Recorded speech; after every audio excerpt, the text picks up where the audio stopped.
Welcome to The Bold Book of the Day with Dr. Denise Nicholson, a show that is a central hub and safe space for authors to share their stories. The Bold Book with Dr. Denise begins now.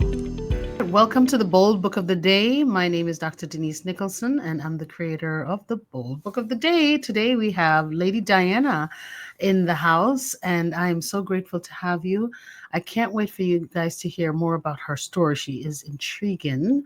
And welcome, Dr. Dhyana Ziegler. Lady D is okay too. And thank you so much for having me. I'm pleased to be here. Oh, I am the one that's pleased. I'm honored.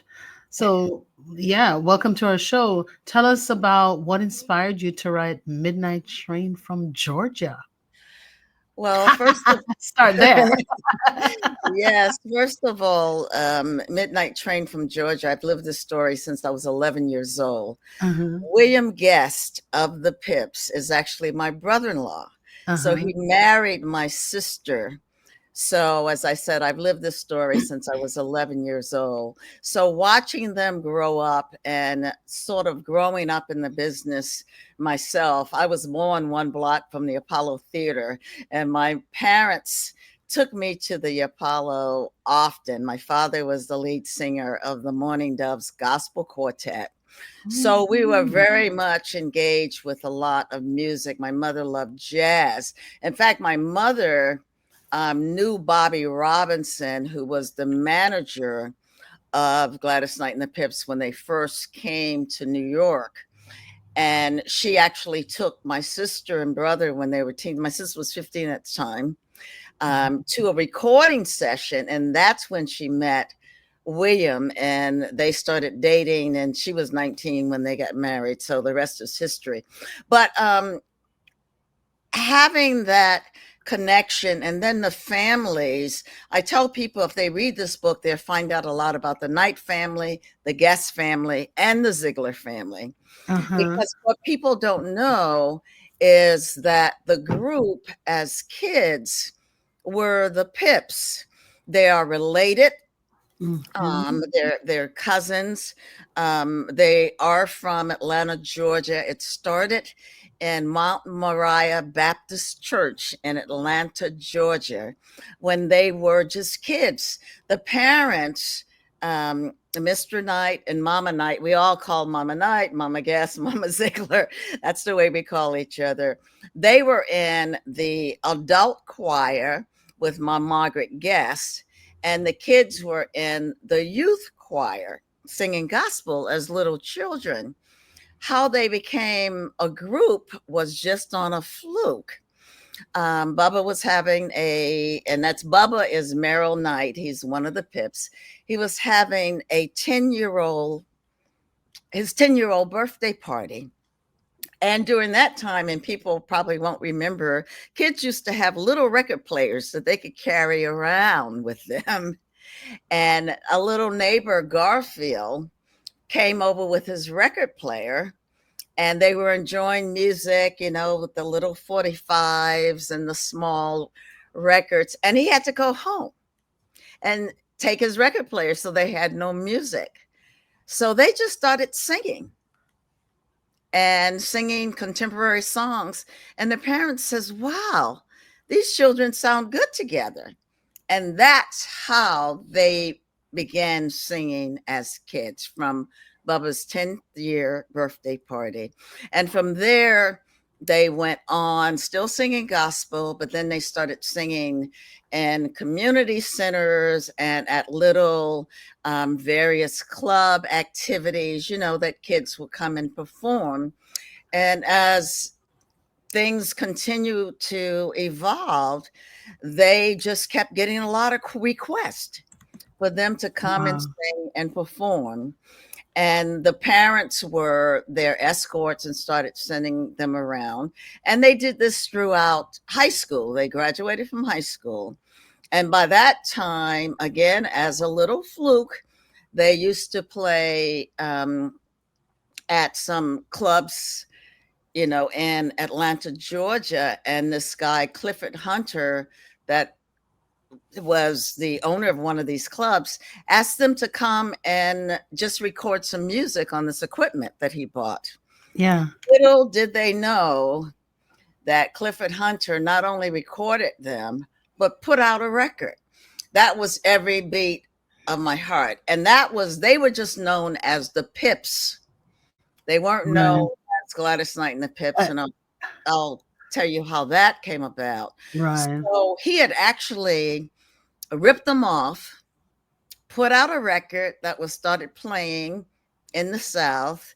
And my brother-in-law happens to be walking down the street one day, and that's when they had these record shops that the music would come popping out of the record stores. And he was walking by the record shop and heard their song being played in the record shop. And he called Bubba, and Bubba says, "Yes, I know. I just heard it on the radio." Then as a result of that, Bobby Robinson, the one my mother took them to the studio, my sister to the studio recording, he actually wanted to find out who this group was. Now, they were named the Pips after their cousin, Pippin. He was like, he took them around and was like their first road manager or something. So when they came up with a name, they ended up coming up with Cousin Pip's name, Pip. So Bobby Robinson invited them to New York. Got in touch with a DJ, Allie Patton, and he got them in touch with the group, and he brought them up to New York. This is how it started. Now, because he wanted to record that song all over again, so to avoid the confusion between the Pips, Every Beat of My Heart, and the song that he wanted to re-record, they named the group then Gladys Knight and the Pips. Right. That's how it became Gladys Knight and the Pips, because they were all lead singers. Yeah. So that's how she got pushed out at front as the leader of the group. And Bobby Robinson, when they came to New York, that's how my sister and I, we used to dance. You know, we grew up dancing in the community centers, Debbie Allen and all of that. Millicent.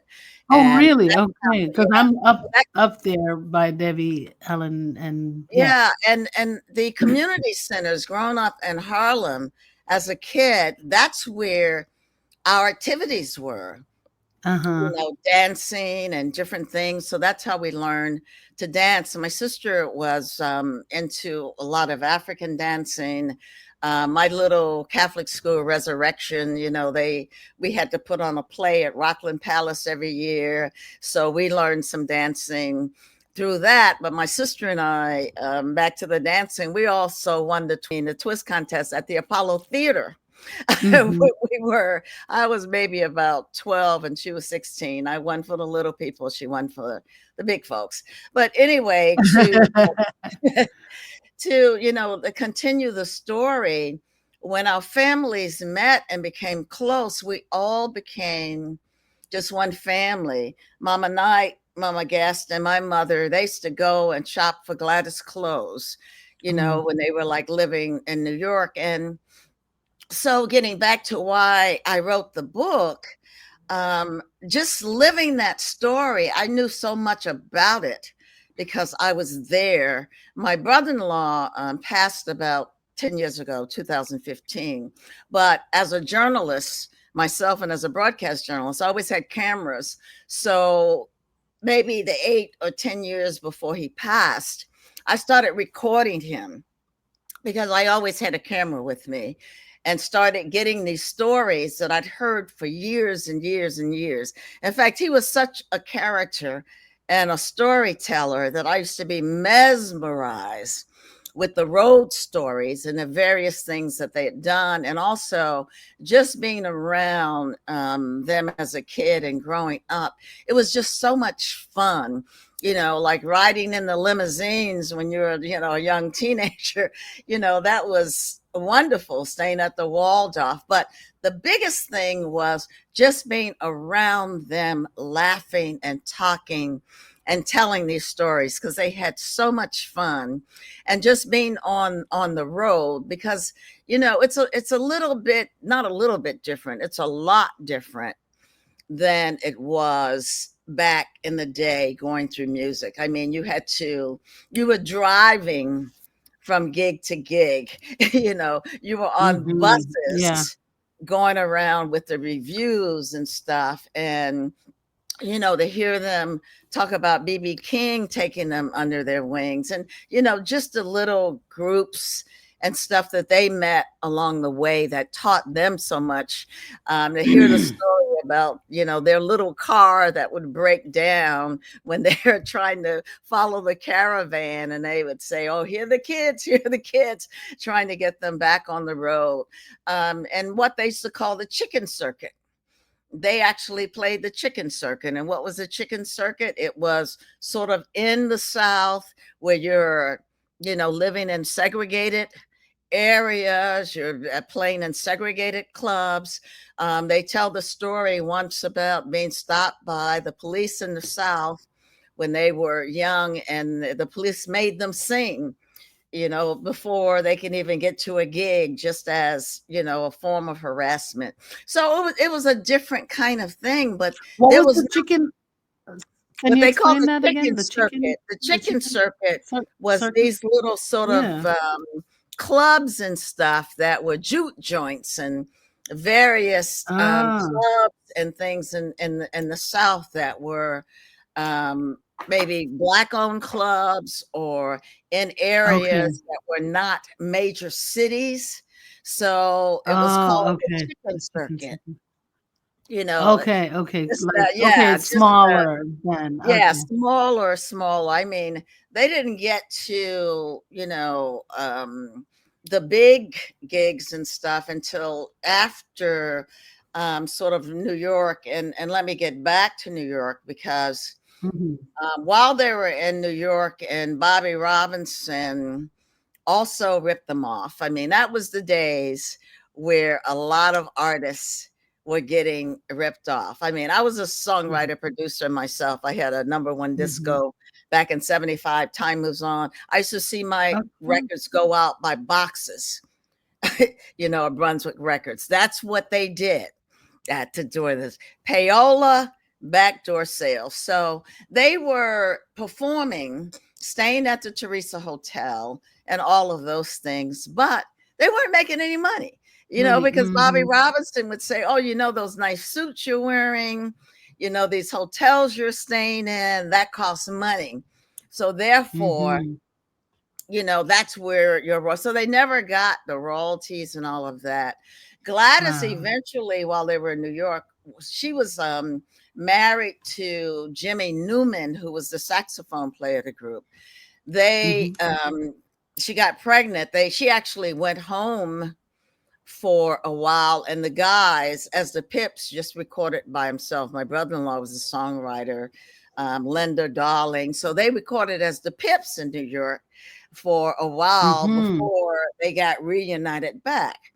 Now, my brother-in-law the Pips met Marguerite Mays. Marguerite Mays was the former wife of the baseball giant Willie Mays. And she'd also been previously married to one of the Ink Spots, which was another group, singing group back in the day. Marguerite Mays took them under her wing, and she became their manager, because Bobby Robinson just took everything, moved them out of the city to the island. And what she did was, I called it, and which is one of the chapters in the book, polishing their act. She Mhm. then introduced them to Charlie Atkins. Honey Coles, if you know anything about the Apollo, Honey Coles was very much involved with the Apollo. Honey Coles and Charlie Atkins used to be tap dancers back in the days, 30s and Mhm. 40s, Coles and Atkins. So she wanted Charlie Atkins to teach them dance steps. She also called Gladys and asked her to come back to New York, said, what, the guys are okay by themselves, but if you come back, I think that you all could really be a big act. So Gladys came back to New York. Charlie Atkins started teaching them dance. And think about this, a tap dancer. So he just started with a little tin can, tapping beats. And if you think about anything that you know about Gladys Knight and the Pips specifically, their precision dance steps, they were known for. And that Yes. was as a result of Charlie Atkins teaching them, which is why the tap and the precision and everything had to be exact. So from Marguerite Mays, she took them as far as they could go until Berry Gordy. Motown discovered them. And Berry Gordy talked them into coming to Motown.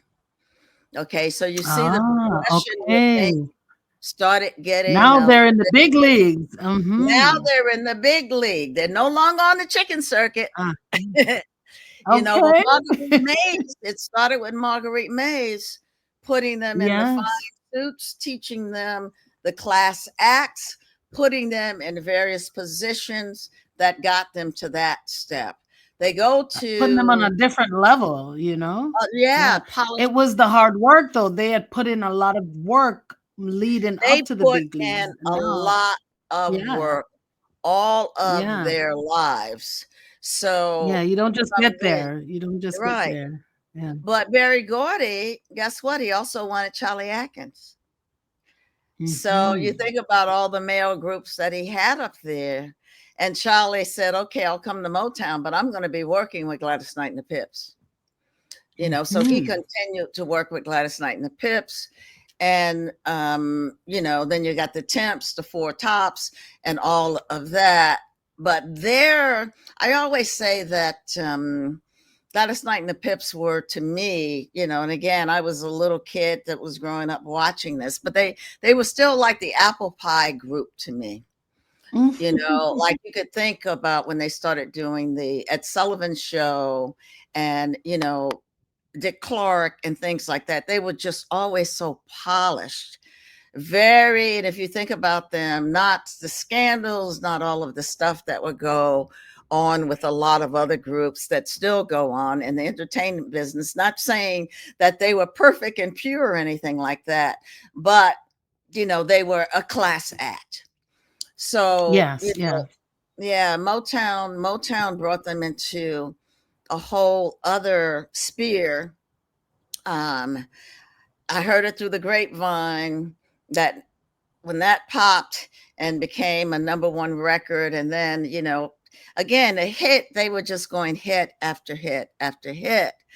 And it's so funny because Gladys never really wanted to go to Motown. They did everything as a group. They voted, you know, so she got voted out. Actually, the guys wanted to go. She didn't, but that's how they prayed together before each performance. And they voted together as a group. The majority won. So that's how they got up there. Because she thought they respected each other. Yeah.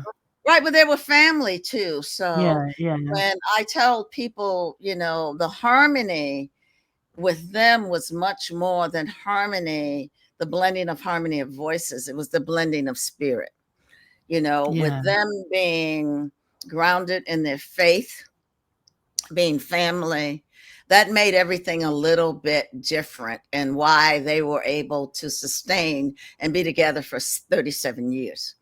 You know, so what does Midnight Train to Georgia teaches? Because I'm seeing family and business. Right. What does Midnight Train from Georgia? I played on the title of the song, Midnight Train to Georgia. Of course, because they left Georgia. Yeah, they left Georgia. That's why I call it Midnight Train from Georgia. But yeah, it teaches. What does Midnight Train from Georgia teaches about business? Because it teaches about the entertainment business, but it teaches a lot about faith and family. Uh-huh. All of the glue that kept them together, and the stories in this book of all the challenges that they went through. I mean, one thing, my brother-in-law was very, very protective of the family. I mean, when he and my sister got married, again, she was 19, I was 16 at that time, but my brother passed 3 weeks after they got married. My brother was the oldest. So Yeah. William became the son and the brother. So he's much more Oh, you still than smile when you talk about William. yeah, because he was he was my brother, and he was such a Yeah. big personality, and he brought so much joy to us. Well, I'm going to Detroit soon, and I can guarantee you, I call Detroit the fun house, because I can tell you when we get there, we're going to be in that kitchen or around that dining room table, and we're going to laugh and tell stories. And we always include him in the story. So his spirit is always with us because we remember those stories. And my nephews are so much like him. One nephew looks exactly like him, and the other one sits with his leg up over his thigh, just like my brother-in-law used to sit. That's William Jr. So the spirit of him is always, with us. So a lot of dad stories come up. And the other thing we used to enjoy, because he was a songwriter, he wrote a lot of songs for the group too, especially when the Pips just recorded alone. So, he would sit down and play the piano a lot. But even within the group, all of them were just jokers. I guess he and Bubba may have been the biggest joker. And to Bubba, he was like a big brother. He was like just a couple of years older than him, but he was like big brother, big baby bro to him.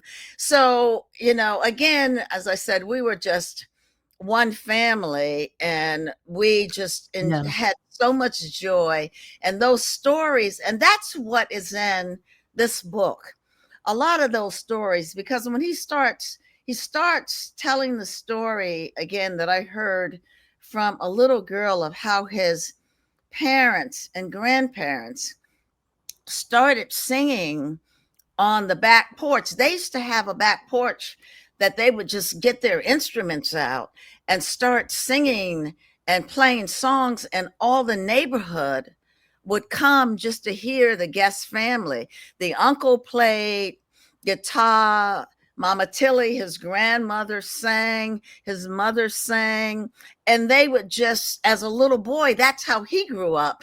And he would say that he probably was singing in the womb because Yeah. he was hearing this as a little boy. And actually, his grandmother, Mama Tilly, taught him how to sing harmony while she was cooking in the kitchen.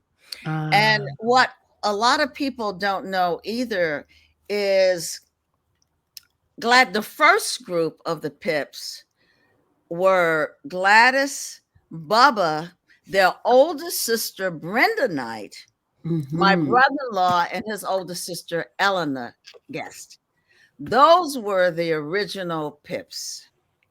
And he would contend that they were still the best. That group were the best singers out Mhm. of any of the variations that came after that. That was the group. So if you can imagine, there were 3 years between he and his sister. So they grew up singing together in the church. The parents were singing. So that was their lives. Yes. Music, and Mom Margaret was the secretary of the church.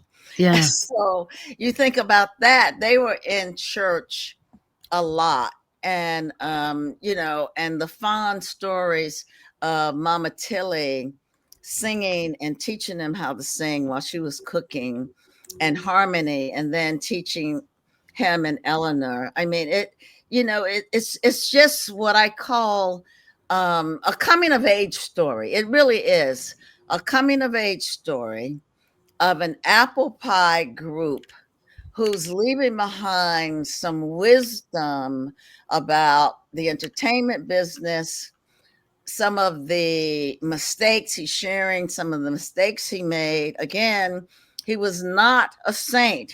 So they were outside children in the marriage and stuff. But you know, what's amazing is my brother-in-law and sister, they were together. He was still living upstairs in that house. And well, he died in the hospital, but they were still, even though they divorced, they were Mhm. still friends. He was like then a brother to her. We were still one family Yes. and maintain that one family up until his death. I mean, we were all around. We were there when he took his last breath. We were all in the hospital all of the time. And people tease me because my name, he called me Little Di since I was a Mhm. little girl. So, you know, people will say, okay, Di, you know. So we all, he had Babra, I had Di. We all had little nicknames.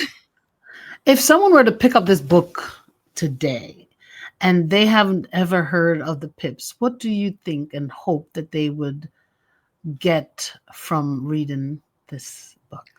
Well, that they would get the understanding that the glue of family and faith. And the reason why I say that, when I think of all of the various groups, now they broke up in 1989 after 37 years. Mm-hmm. They stayed together 37 years. Groups don't stay together that long. So Yeah. that family and faith, and friendship and respect, you know, that was all the glue.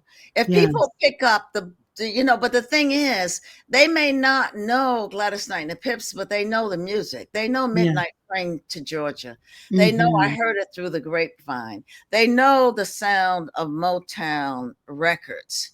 So they will discover that here was a group that started as little kids. That's why I said it's a coming of age story, that you can start as little kids growing up in the South. You can work through the chitlin circuit and you can end up going all around the world and performing for presidents and nations Yes. and being a global sensation. You know, coming from humble beginnings to global superstars. You know, so Yes. it's a coming of age, good story with a lot of great music, you know, behind it. And the wisdom he shares also stories when he thought that he was going to die and had a heart attack, and the faith and what got him through that, and the voices that he heard and how he connected to that spiritually. And he knew that his life meant something, and he wanted young people to learn about this entertainment business, to also learn about some of the mistakes or learn from the mistakes he made, because Yes. the entertainment business is very tempting. It is like that now. It is surrounded by, you know, it's the intrigue of entertainment. So they Mm-hmm. still chase stars, women, men, and dogs, you know, will Yes. chase a star and create all kinds of situations. You know, that still happens, you know, in the entertainment business. You know, people are intrigued by entertainers. And, you know, when you're young and everything is like coming at you like that, that temptation. So you have to be grounded. So he tells the truth about all of those temptations and how it impacts your life. But Mm. throughout all of that, you know, what comes out of this, the woman he loved was still with him to the end. The family he loved was still with him to the end. The spirituality and faith brought him through, and he was able to live a good life and still be able, you know, to tell the story. I didn't know that, at first when I started just taping and taping, because I'm a broadcaster, I'm just going to do something. I'm going to, probably do a little doc. I mean, Alex Haley was one of my mentors. So I, interviewed him. So I have various tapes. So I like to interview people and have been blessed to have met some great people that I still have the videos, because I have, I don't know, maybe 12, 14 hours of videos of my brother-in-law. I only had about maybe 4 hours with Alex, but I spent so much time with Alex as a young scholar. And Tennessee, who told me, even in my thesis when I was writing, to carve out this story, Max Robinson, who was one of our first Black broadcasters that people don't even know about, was in my thesis. And Alex Haley told me, carve out this story. And that was one of my first publications. So, he taught me about people and writing. And I spent so much time with listening to his stories, as a young scholar, because I used to go around with him a lot.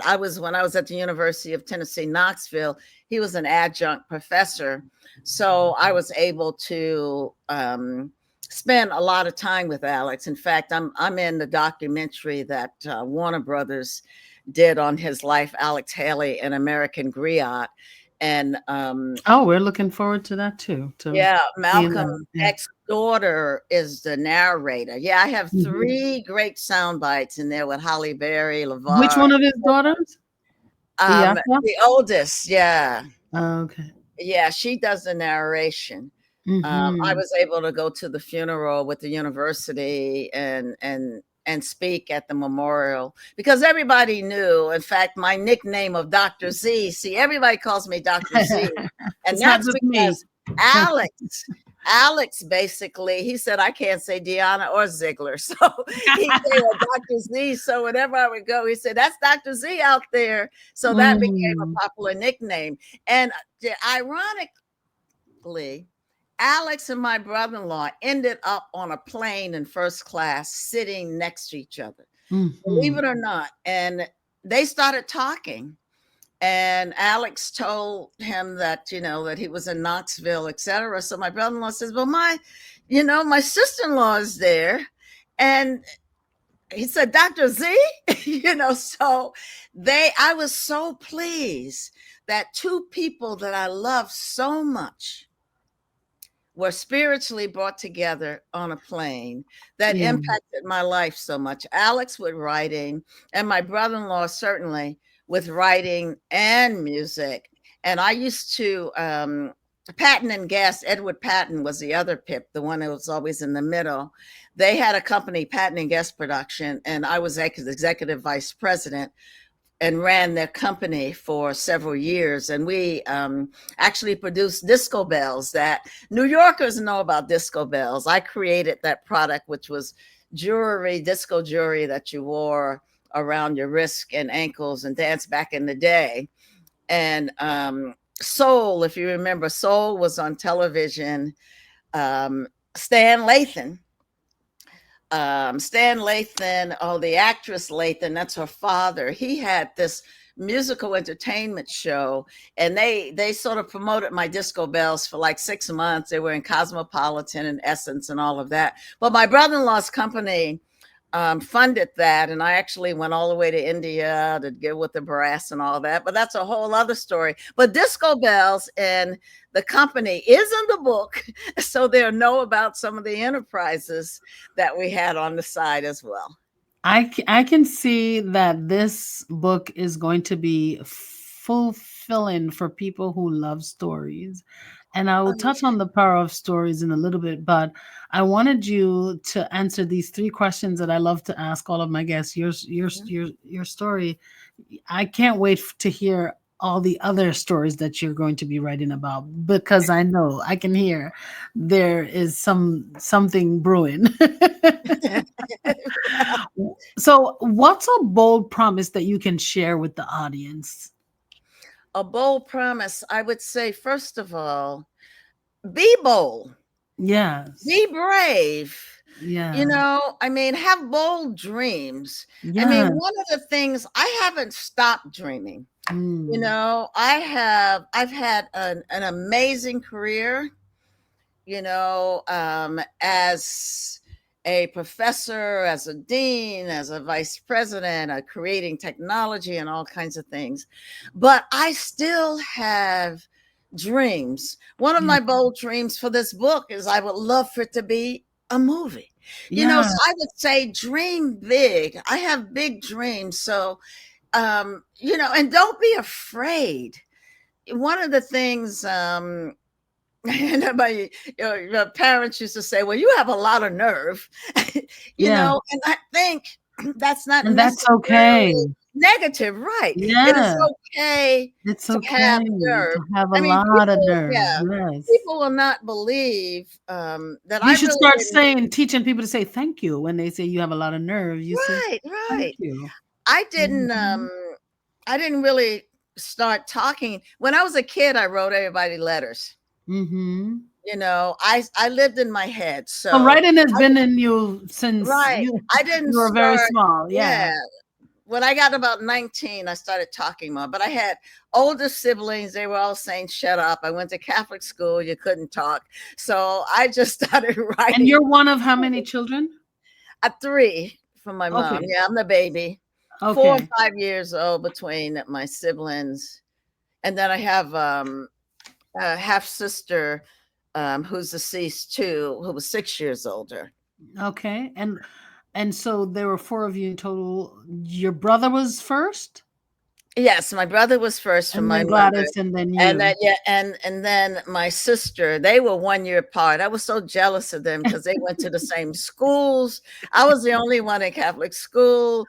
They could party together. I didn't have any, No, playmates. you They didn't didn't have any want to be siblings to party bothering me with. until I got older. I had to be Wow. a teenager. Oh, Yeah. to be in that household. So, what bold statement can you share with the audience that may cause a paradigm shift? Well, I would say that you have to bear your faith.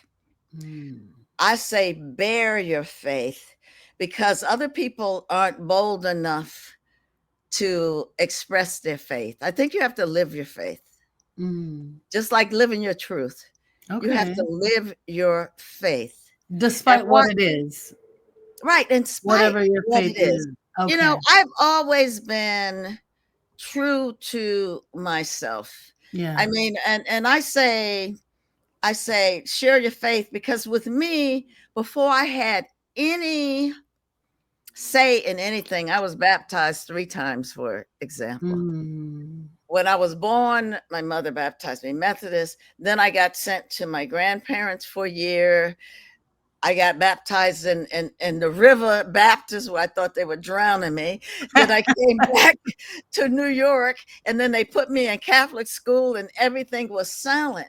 So Mhm. I just, can you imagine, as I had so many questions about Mhm. faith and religion. And see, faith is much bigger and broader than Than religion. religion.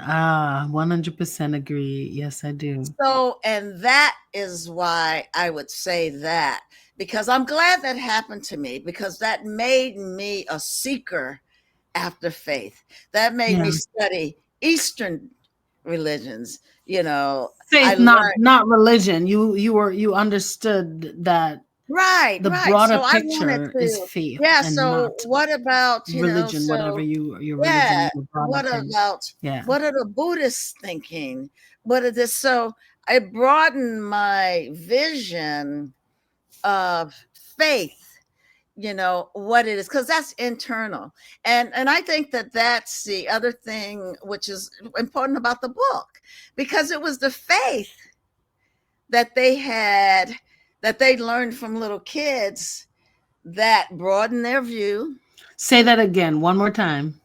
Saying, just as little kids, it was the faith that broadened their views, that kept them together, as a group and entity for all of those years. Beautiful. What's a bold move that you are going to make in the future or you would like to make in the future? Well, I already mentioned this for one thing, but the bold move I would like to make, while I'm a producer and I've done a lot of videos and documentaries and all of that, to make this dream of Midnight Train from Georgia into a film would be the boldest move that I could make in my life. So if anybody's out there And you're who wants to listening. be bold and help me get bolder, Yeah, do the 411. Dr. Denise Nicholson can let you know how to get in touch with me. that's right. But, That's right. No, you know, first of all, and how the can other people thing, tell them how they can get in touch with you? right. I mean, I am on social media. I'm on Facebook. I'm on LinkedIn. Dhyana Ziegler or Lady Dhyana Ziegler. My name is spelled DhyanaZiegler. My email is just ladydhyanaziegler@gmail.com. So I'm on Instagram. Just dial me up, and I think she'll have a little explanation at the beginning of this show of what my name is and all of that. So yeah, and the book is available on Amazon, Barnes and Nobles. If you go to a bookstore and they don't have it, tell them to get it, because they're missing out. That's right. Thank you so much for being so graceful and for sharing your stories. Wow. Wow, wow, wow, guys. This is all I can say. Well, This thank conversation reminded you. me, just how sacred stories are. Our stories are truly something more than just the ones we tell, but Right. something that we choose to preserve. Yes, yes. And we have Yes. to do that even more now, as Yes. we see the erasing of history. Now is the time again to be bold. Let's do more. Ooh, now, ladies and gentlemen, if you're listening, please run out and order. Well, run out and buy, or you can just quickly get your copy of Midnight Train from Georgia from the website, from Amazon, from any online media bookstores. And so you will be helping to share, to join into the stories and into the memories that Lady Diana has to share. Lady Diana, before we go, what final word of encouragement would you offer to anyone listening who has a story in their heart, but they haven't found the courage to tell it? Well, again, it goes back to your first questions. Be bold, dream big, and go out. Have faith in you. And also, I want to say Midnight Train from Georgia.info is the website. They can get more information and see more photos of the family. Beautiful. Thank you so much. And if you have an idea of getting a book out of your head and onto paper, if you're moved also by this conversation, please get your copy of Train from Georgia at the website. And if you are moved to share your own story, send me an email to author.dnicholson@gmail.com or go to our website, boldpublishings.com. Thank you so much for listening. And I hope this was a very encouraging story for you, because it was encouraging and inspiring for me. Bye-bye. Thank you for joining us for the Bold Book of the Day with Dr. Denise Nicholson, a central hub and a safe space for authors to share their stories. Follow Dr. Denise on Facebook and Instagram at Denise Nicholson, or go to denisenicholson.com. Remember, no one can share your story better than you.